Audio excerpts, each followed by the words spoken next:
What's up, my viewers and subscribers, and welcome back to the channel. So people, if you're new to that channel here, just to leave a subscribe and don't forget the post notification bell so you don't miss an upload. So in today's breaking news, mother of 8 gunned down after speaking out on assault of family member.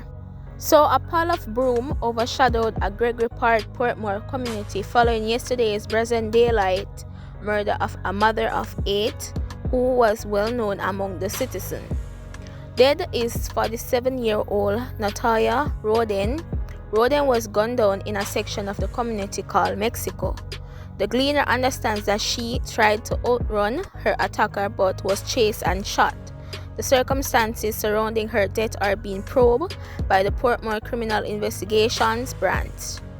However, residents and family members believe she was targeted because she was enraged and hit out against a crime that was committed against a close family member. She was very vocal about it. The incident took place last week in the community and people know about it. It is said that they killed her because she never deserved this, a resident told the Gleaner. Another resident said she was fearful that Roden's murder would lead to no peace in the community. Everybody hurt about it. Me not like when them kill the woman them wicked what them kill the woman for. The woman have her children, them young children too. This no look good in a Gregory Park, the resident voiced. Yesterday, a large contingent of police personnel swooped down on the community which recorded a murder last Thursday not far from Roden's crime scene and the shooting of a woman on Wednesday inside a bar. Them not behave themselves, and if that them a deal with, the police know what to do.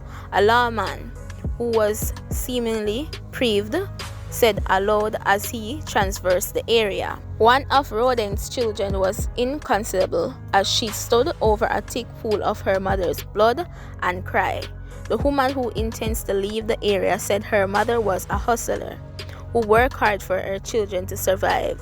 She told the Gleaner that at the time of the incident, she was at her home with her mother but did not hear the explosions. She went to look after her goat them. I was inside but I never heard anything, the distraught daughter said. She strongly believes the attack on a family member played a part in her mother's murder.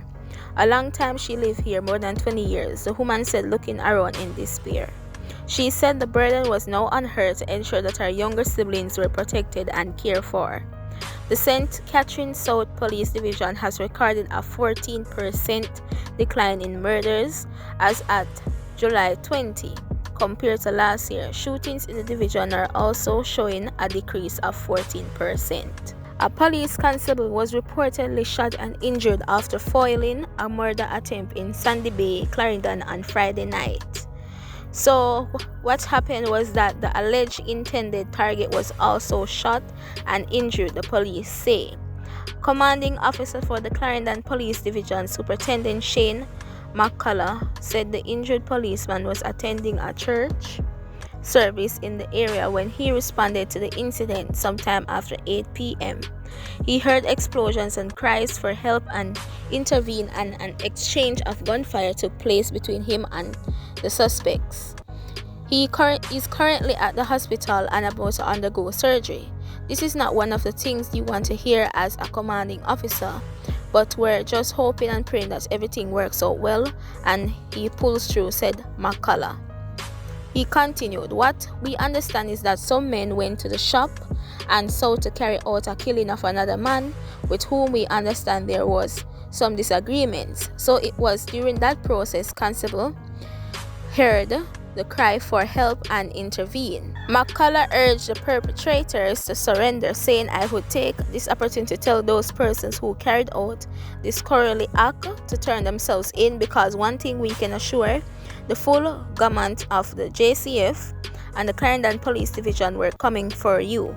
He said an immediate operational response was launched following the incident and investigations are ongoing. So the St. Catherine police are investigating a case in which a man is suspected to have killed himself inside his motor car in Hellshire, St. Catherine on Saturday morning.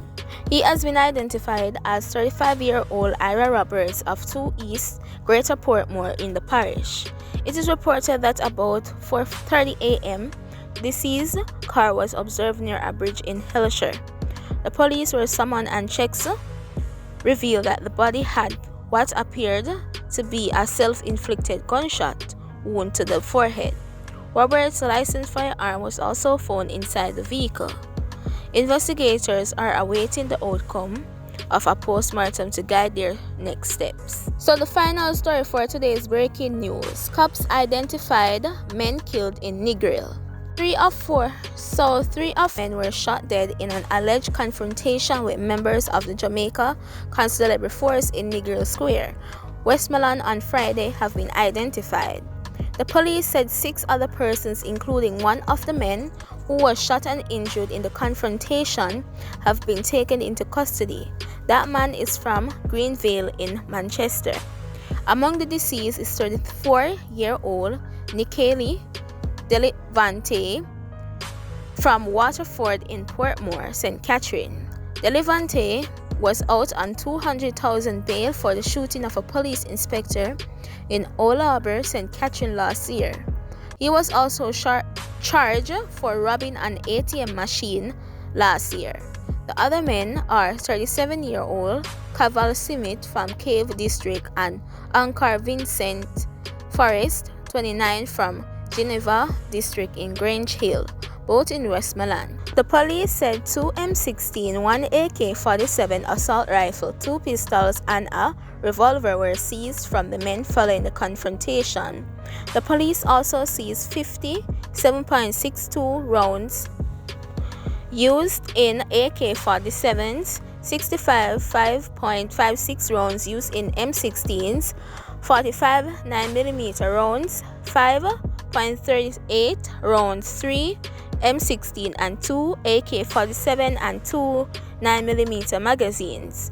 Reports were that between 6 a.m. and 10 a.m. the police, acting on intelligence, intercepted multiple vehicles, resulting in a shootout. None of the lawmen were injured in the incident. So my viewers and subscribers, that's it for today's breaking news. Hope you guys stay tuned for more updates to come, and don't forget to subscribe and to share, like, and comment down below your thoughts and opinions, and as well as to turn on the post notification bell so you don't miss an upload.